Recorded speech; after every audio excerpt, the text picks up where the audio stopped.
Hello. Hello, welcome back to Open Up Podcast. How are you guys doing today? Pretty good. How are you? I'm doing fine. What Good. about I'm you, doing buddy? well too. Thank you. It's so good to be with you again. I know, by God's grace. So, Absolutely. what are we opening up today? We're opening up about if you listened to the podcast last week, we talked about Holy Week, and the poem was on Holy Saturday, and so then if we're liturgical people, today we're gonna be talking about resurrection. We're talking about Easter and Yay! resurrection. Yay, Yes, resurrection. and so we do have a poem today, We do. not by Bonnie Abadi. Second time this season we don't have a poem by Bonnie. You mean I'm not the only poet in San You're Antonio? apparently not. No. But oh, so the poem we have it is from a San Antonio poet. Yes, Hmm. he Tell us is. about that. Okay, so this is a very special person of Father Ron Rollheiser. He is really the face of Oblate. Anywhere I go in the country and they ask me, where am I from? And I say Oblate, right away their next words are, oh, Father Ron.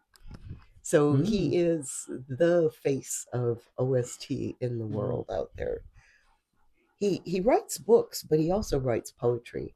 And this is a beautiful poem that he's written for the resurrection. Yes. I never suspected resurrection, and to be so painful to leave me weeping with joy to have met you alive and smiling outside an empty tomb. With regret, not because I've lost you, but because I've lost you in how I had you, in understandable, touchable, kissable, clingable flesh. Not as fully Lord, but as graspably human. I want to cling, despite your protest. Cling to your body, cling to your and my clingable humanity. Cling to what we had, our past.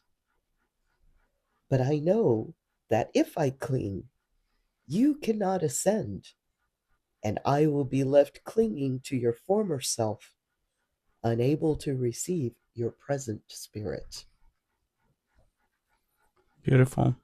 Yes. So, as we usually do, we talk a little bit about what in the poem strikes you. What are some lines that maybe just speak very clearly to you? I had to preach at the memorial service of a lady from a place where I was doing ministry, and at the end of my preaching, I had planned to use this poem, and I did because I had heard it before, and I remember being very moved by it. And then a very good friend of mine passed away, and I remember when she passed, I used the same poem on like a Facebook post that I made because I felt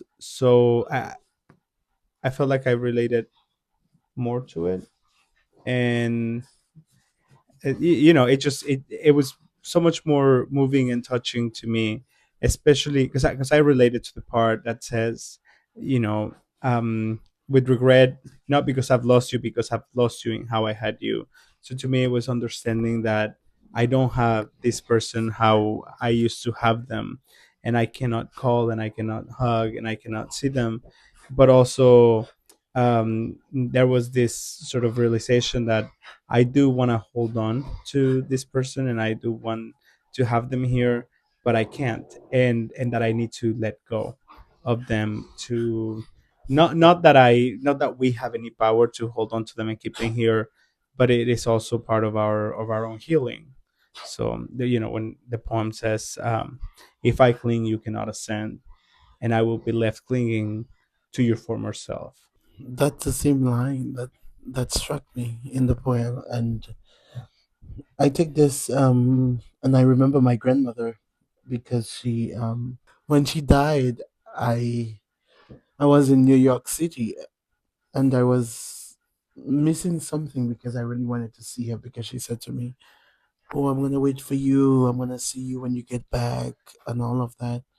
And so when that happened, it was very heartbreaking because all I remembered was what I had the former self, and I really wanted her to be there all the time, and realizing that, oh well, it's different now, and I'm only clinging on to the former self of her, and maybe she needs to go and then be in a better place and pray for me wherever she is.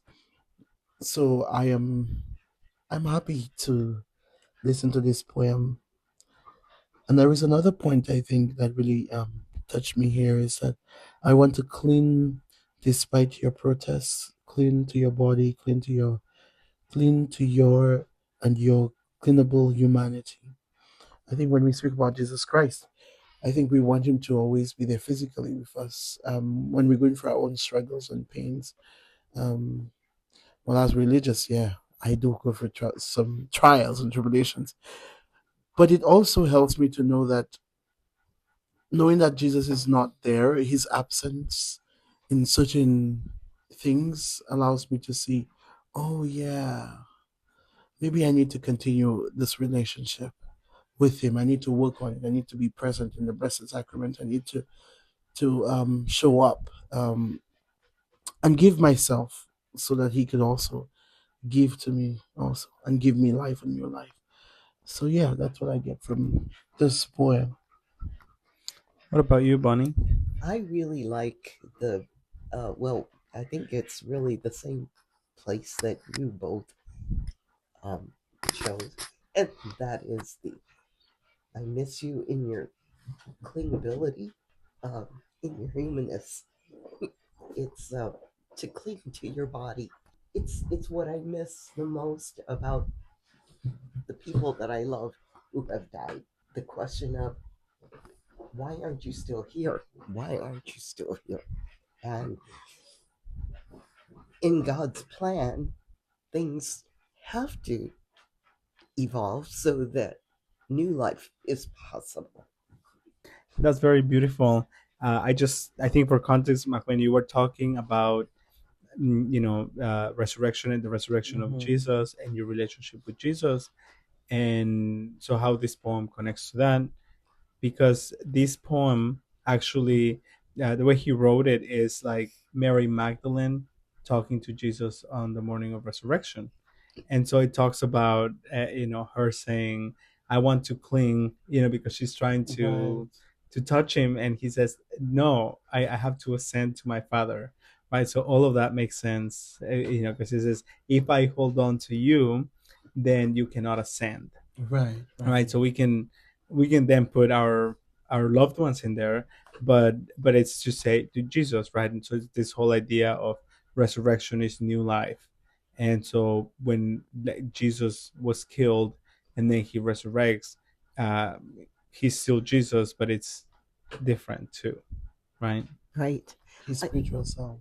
yes. I really like looking at the resurrection through the eyes of Mary Magdalene Mm, and the people who were closest to him. Maybe somebody will write a poem about Peter and how he experienced the resurrection. I think they did. I think there's a song called He's Alive that gives Peter's perspective of the resurrection. like scolded because he denied Jesus, and Three then Jesus times. like, come here, we have to Yes, talk. right. Well, he never scolded him, but No, Peter but felt it's, that yeah, shame of, oh my, you know, yeah. I Right, promised I would die with you. And here I am, a coward. It turns out that, when I was tested, I didn't have the courage I thought I did. And yet, you forgave me. You didn't hold it over my head that I was a coward, that I didn't run away. But having the perspective of the resurrection from the people who were closest to him, I think helps us to understand the resurrection of in our own lives. This is what our faith is based on. Jesus did not stay dead. right, Yeah, exactly. I think it's a very interesting, like from the point of view of faith, to recognize that how important and how central the resurrection is to us, right? It's not not just the works of Jesus, is not Jesus dying on the cross only, it's the resurrection. Because if Jesus didn't resurrect, then what's the point? What's Right. the point of everything that we're doing? So I remember having that realization one day, and because I've always heard it, and I know this is a pivotal part of our faith and the liturgical calendar, But then it was like, okay, well, cool. It doesn't help that there's been a number of times that um, Easter Sunday falls on my birthday. Yes. um it's even like a mathematical thing apparently. I was doing research one time, and it was saying like how often Easter is earlier, how often is later, and the one day that Easter falls on most frequently every so many years is my birthday. Wow. And so invariably people, sometimes Holy Week, I was born on a Holy Thursday Oh, Mm. also. nice. Yeah, so because of that, I either have my birthday during Holy Week sometimes. Not this year. I have my birthday after Easter, which is lovely, because people won't forget about it, hopefully. But anyway, but it's yeah. I mean, just the centrality of it, and the point that if Jesus didn't rise from the dead, then what's the point? Paul does ask that. He says, if you don't believe in the resurrected Christ, then your faith is worthless. Yeah. Yes, yeah.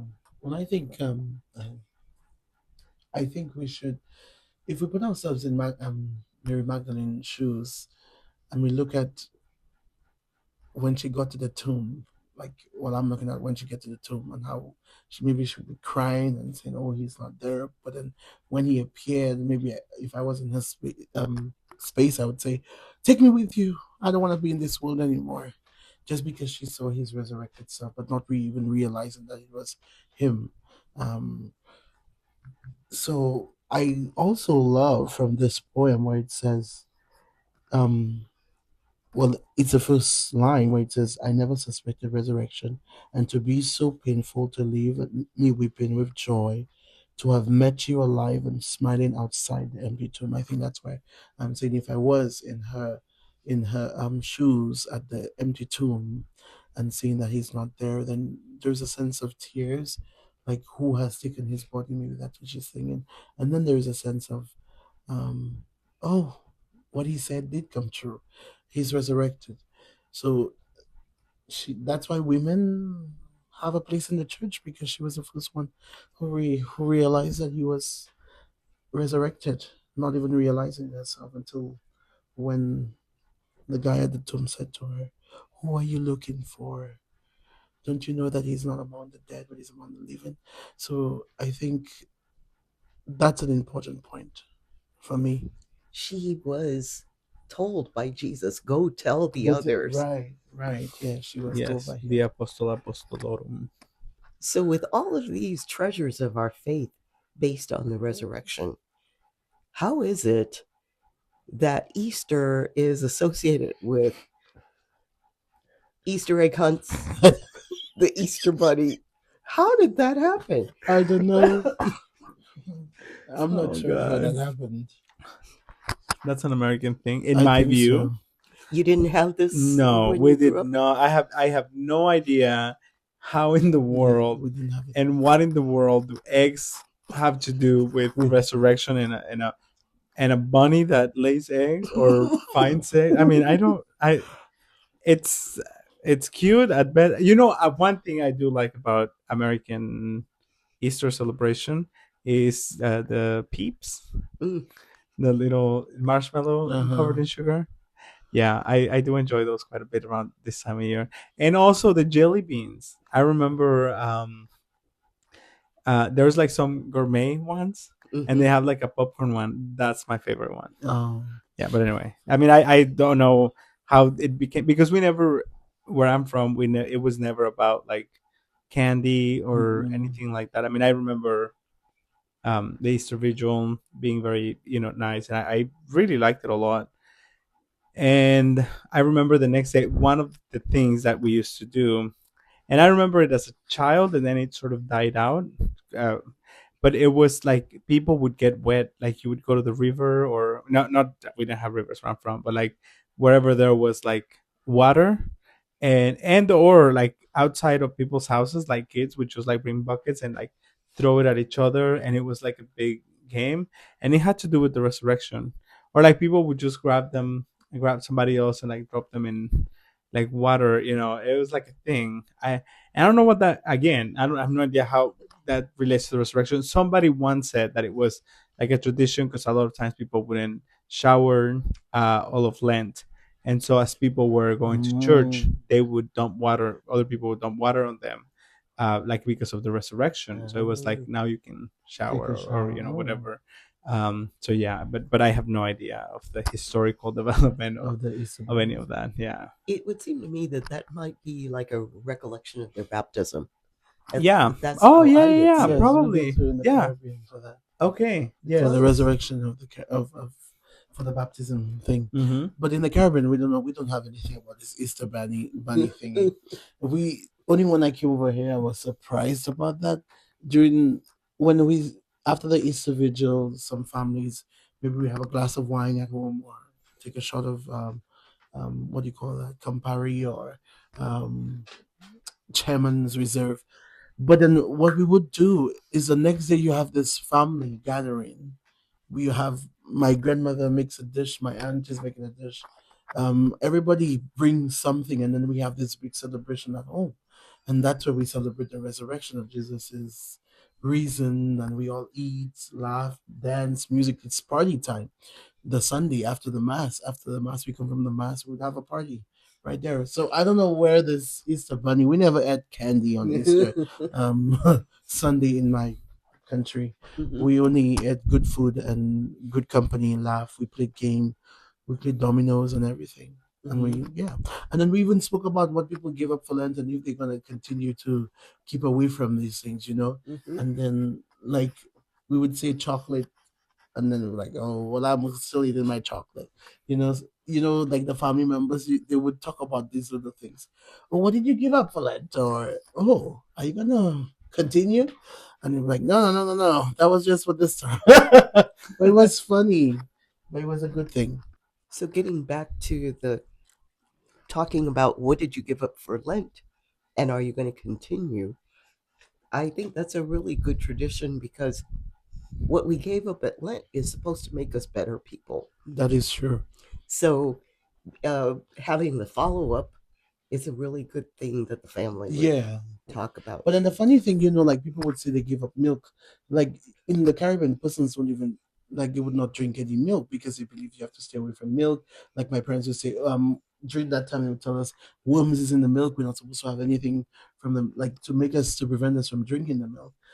But then because you give up soda, milk, and these things, that's why people were like, yeah, I'm gonna go back to it because it wasn't something that really, like maybe gossip or something. Maybe you stay away from gossiping or where you have somebody could tell you, or remember you say you're not gonna gossip or something of that sort. Wow, that is very interesting, and it is a good connection to, yeah, between Lent and the Triduum and Holy Week. I mean, Easter. Easter Yes. Sunday.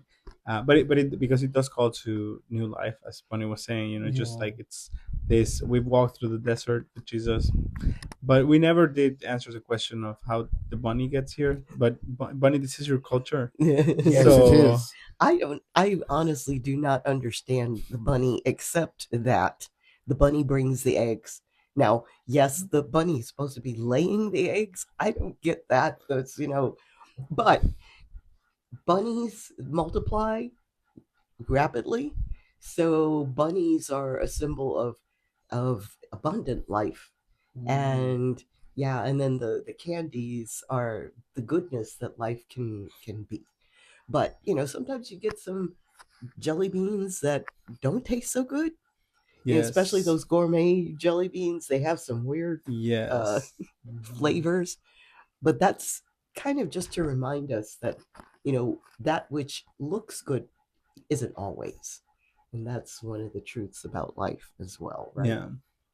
That there's sorrow in our joy and joy in our sorrow.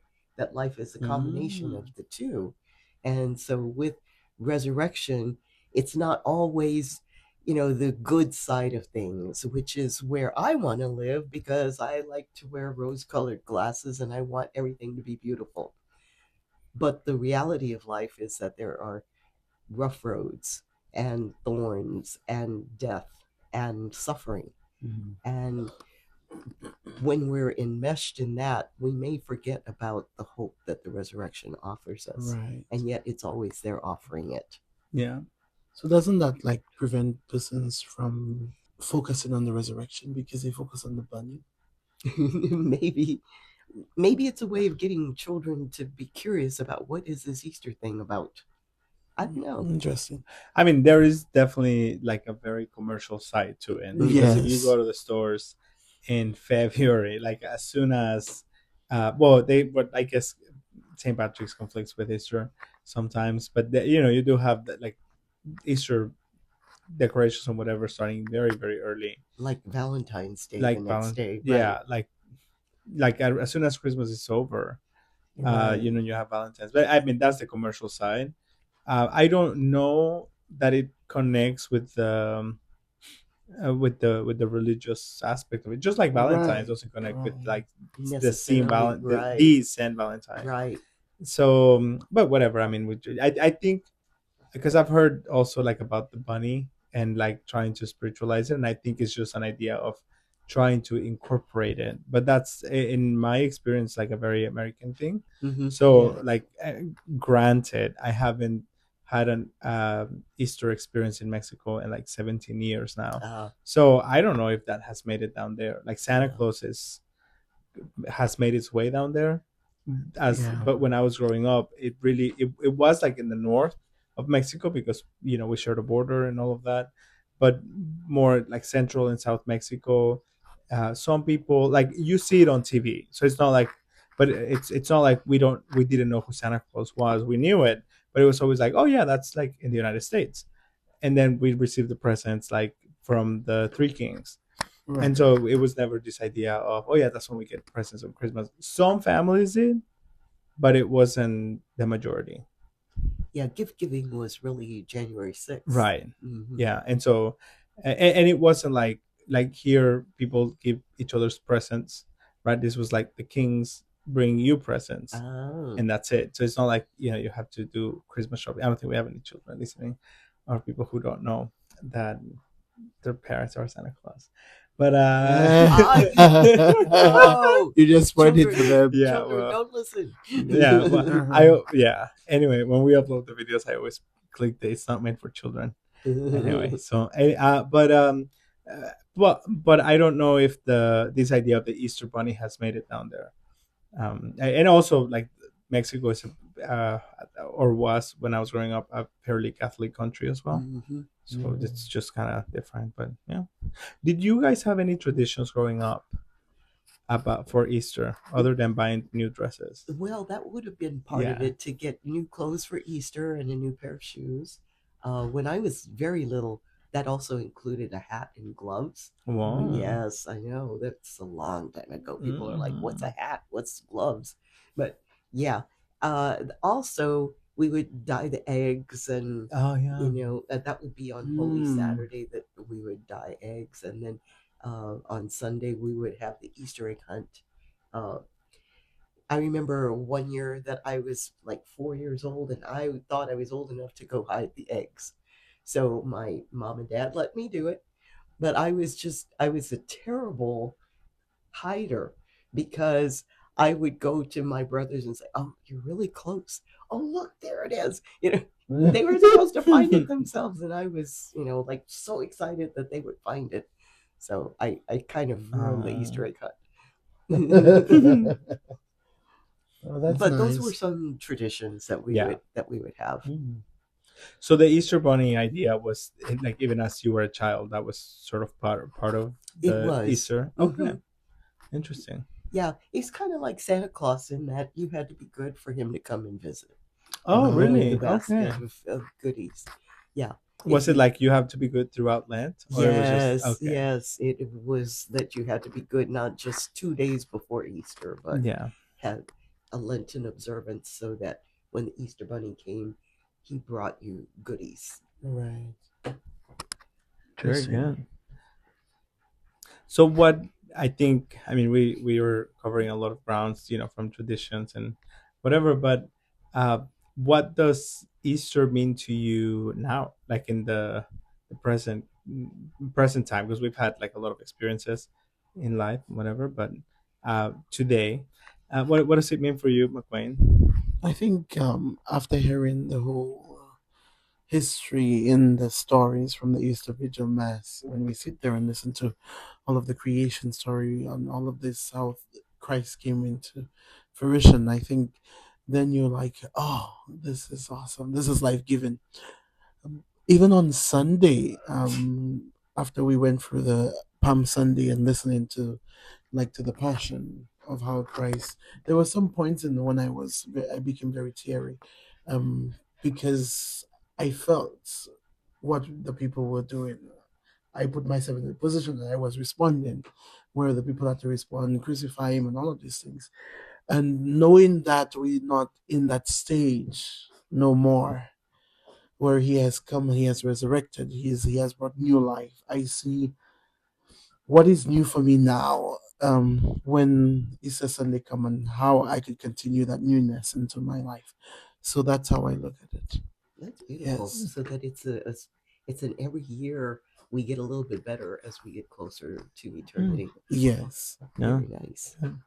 And then when I'm really looking forward to it because we were discussing before we started recording that this it was going to be one of the first Easter in many years where I get to not be serving on the altar or doing something or leading something. So I'll really get to experience, it and just be there, and I'm really excited for it because I think the last time that I went to an Easter vigil that I wasn't serving, we left. My brother and I left because it was too long and it was like really late, and we're like, "This is not what we came here for," you know. But now I'm going, and it's welcoming people into the church, and so I know for a lot of them it's because we're teaching them these classes that's my ministry this semester to help out with those who are coming into the church. So we're trying to teach doctrine and walking with them in this process. And so to them, it's probably like, wow, these people that are already living their faith are sharing something with us, not realizing that they are a gift to our faith as well, Yes. at least for me. And so to have walked with some of them for 6 months or a year, and now to see them come into the faith and welcome them into the faith, it's also a testament to myself, of the faith that we're living in now. Wow, there's people who are also going to embrace this faith and hopefully are going to also live it. But also, I think, as you were saying, it's like the hope of the resurrection. So looking ahead, it's a reminder for me that this is not it, because it's I get very caught up in the like right now, Mm-hmm. and so it's to not forget that there's something more and that we're working towards new life. So that hope. That is so true.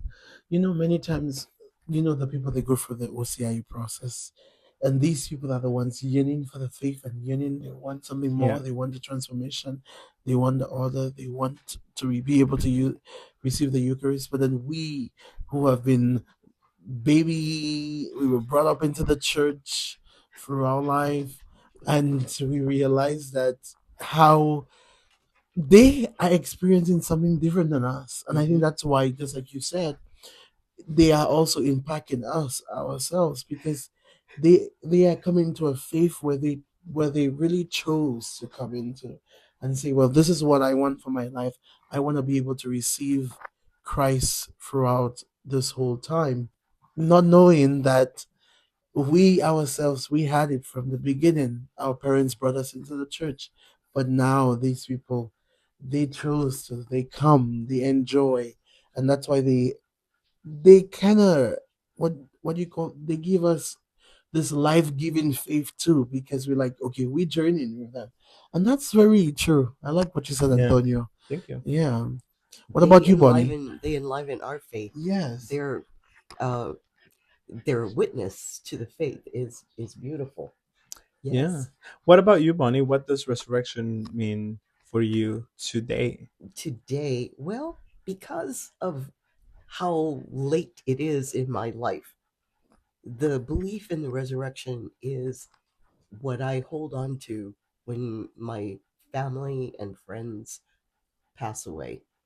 That it is a life is changed, not ended, living that reality and trusting that our love continues, that love is alive in Christ, and that there, because Christ is the Lord of the living and not the dead, and they are alive in Christ. Very good. Well, that's awesome. Yeah, we've covered a lot of ground, and we've Yes. gone in explore different dimensions and directions. So I think uh, this is a good place to end and to leave our listeners with some insight or insightful question for them to meditate. Do you have anything for them? Well, I think the key question, what does the resurrection mean to you? Yes. Very good. So we'll leave you with that, and we hope to catch you on the next episode of Open Up. We hope you have a wonderful Easter, and hope you get a lot of eggs and And candy candy? and And whatever you do. yes. I Okay. agree. See you next time. Bye. Bye. Bye.